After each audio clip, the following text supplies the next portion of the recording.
Let's get right into it. Let's look at four different factors that help us determine value for your home here in Destin, Florida. And if you're watching this from Minnesota or Houston or Atlanta, any one of our feeder markets, believe it or not, Minnesota is a feeder market for Destin, Florida. We have direct service there. Oh, but I digress. But anyway, hope your Minnesota Vikings do a little bit better this year. Sam Darnold is the guy. So the first factor we're going to look at that helps us determine value of your house is quite simply the location. And in a second home vacation market like Destin, Florida, location can make all the difference in the world. There's a big difference between, a condo being directly on the beach versus one that's walking distance to the beach. So sometimes they exaggerate that a little much. You need 16 ounces of Powerade and a Red Bull to make the trip back. It's so far with all your stuff. So, location makes a big difference. If it's a single family home in a neighborhood,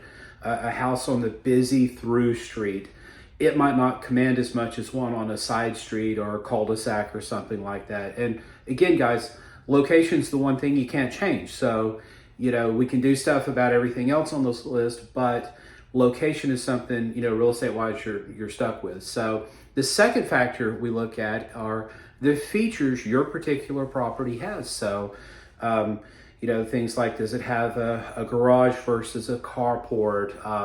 Does it have a family room or a sunroom or, a Florida room or anything like that? And then two, how do those features compare to similar homes in the neighborhood? You don't want to be, overdeveloped for that price point. I had a entry level home in another market I worked in the South years ago. And I go look at this house and, it's nice. It's a typical 3-bedroom ranch home. Back then, probably worth about $120,000, $130,000. Well, I get into the kitchen and there are Viking appliances there. So those are super high-end type stuff, especially for that market where Kenmore was considered an upgrade. And so as a result of that, I got to talking to them. These owners had put close to $75,000 in renovations in a house that was worth 125, 130. Maybe you could push that a little bit, 140 if you could find a buyer that liked it, and then two, an appraiser that took a big sip of Scotch or Jack Daniels before they submitted the report and agreed to let the value grow that much. And so in that case, for years, that home, and it struggled on the market, it really did.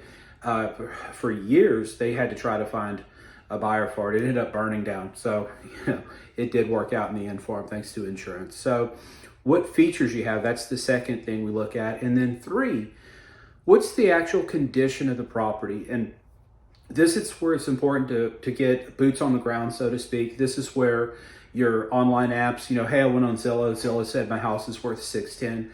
I was talking to my broker this morning. He went to a house and that was the value. It was 610 on Zillow. Well, he comes back, he's excited. He goes, Doug, I think they can get 675, maybe more. And, he was I don't know if he was wearing boots this morning or not, maybe flip-flops, but either boots or flip-flops on the ground. He was able to, potentially make his sellers another $60,000. So, what is the condition of the home? Do all the systems work? And I have people tell me, well, the roof is leaking. So what we're going to do on the roof is we're going to replace it. That's going to be $20,000. And so we want to raise the price $30,000 to, make it worth our time, right? Well, unfortunately, there's an understanding that the systems of the house actually function. And so while that brings up the value and can certainly help us with our marketing, it doesn't necessarily increase the value over comparable homes in the subdivision. There's the expectation from the buying public that the air conditioning work, the plumbing work, the roof doesn't leak.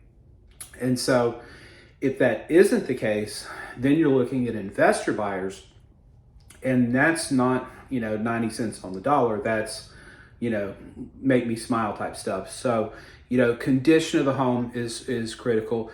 And then four, this is often neglected, the motivation to sell on the part of the owner. So I went to a listing one time and, we talked numbers and everything, and I gave them a range, and I said, okay, so I always like to ask, why are you selling? And for some reason I did this at the end of the presentation and not at the beginning. And they said, well, we're about to lose it. I said, you about to lose what? Patience, virtue. I mean, what are we talking about losing here? What are we giving up? Your job, the house. They hadn't made a payment in almost a year, and they felt like, the letters were getting a little more threatening. They were starting to get what they call sheriff service, where the sheriff wants your signature before the deputy will drop off the paperwork to you. So it was getting more intense. And so we went from, okay, back then the marketing time was about 4 months to find a buyer. This was 2011, 2012, something like that. Well, I had to give them another value.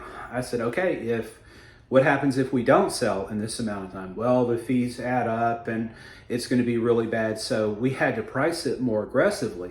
If you're, selling your home here in Destin because you have a job opportunity in Atlanta, if the house doesn't sell, you're going to have to lease an apartment for a year at $2,500 a month. Well, that's something we need to know up front because we need to, that changes your motivation. So there's also another class of sellers out there that they really have almost no motivation. If you'll hear things like, well, if I can get this price, I'll sell it, but really there's no underlying reason for me to do anything otherwise. And those are a challenge, and sometimes, quite frankly, I'll walk away from them because if that value is outside of what I think the market will bear in the next 6 months, why take on that risk and, set yourself up for failure? Well, anyway, those are the 4 things: location, the features of the house, the condition, and then finally the owner's motivation. So if you found value from this content, I certainly hope you did.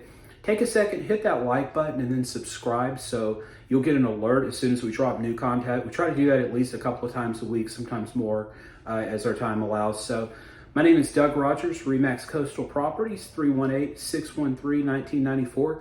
If you need to sell a home anywhere along the Emerald Coast, I'm your guy. Take this information and go forth and prosper and make it a great day.